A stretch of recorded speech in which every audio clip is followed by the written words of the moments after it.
Mother. I'm cooking. Jeez. That's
Memory verse.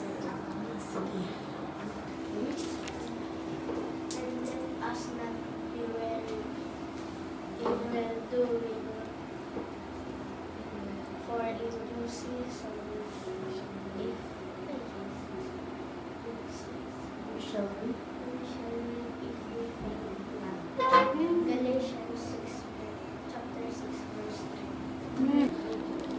And let us not be weary in well-doing, for in due season we shall reap if we faint not.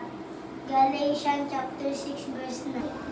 And let us not be weary in well-doing, for in due season we shall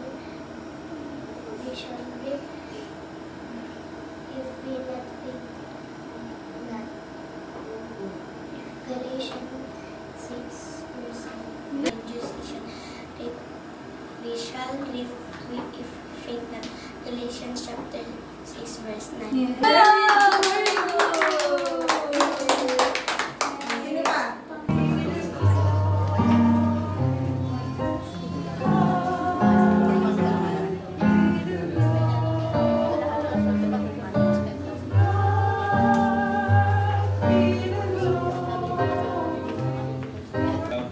Hinahanap ko ang Panginoon, but ang katotohanan ko, ang Panginoon po ang humahanap po sa atin. That we have, that the Lord is the one choosing us.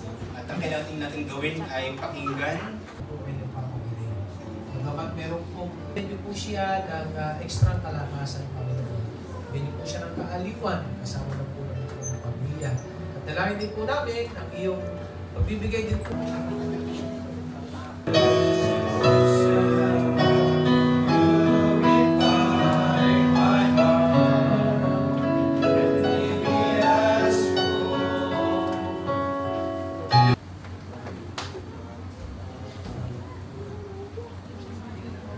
Dito dating nagtatrabaho po sa GG sabi at nabigyan. Ganun na lang. Ito lang. Kumain ka na maayos na. Ito kami sa'yo pag hindi ka Sinong naimik. gusto to? Ay, nandito. Ha? Ay, Pag hindi iyan ka na. naimik. Kilala din ang restaurant.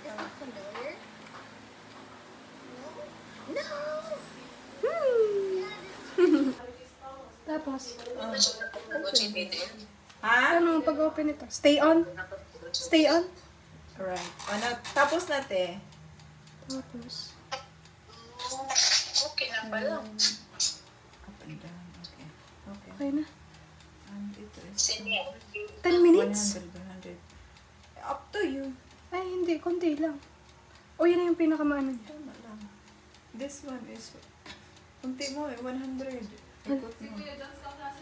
Tandaan mo yan palagi yan ang ano. Ito yung kung gaano kainit. Ito, sa init. Oo. Dito, ito ang ano mo. Hanggang to 50. Tapos ito, up and down ang ilaw. Tapos ito Ano up and is down ng up ilaw? lang. Para live ang pantay ang pag-init niya. And then ito is up lang. Kung gusto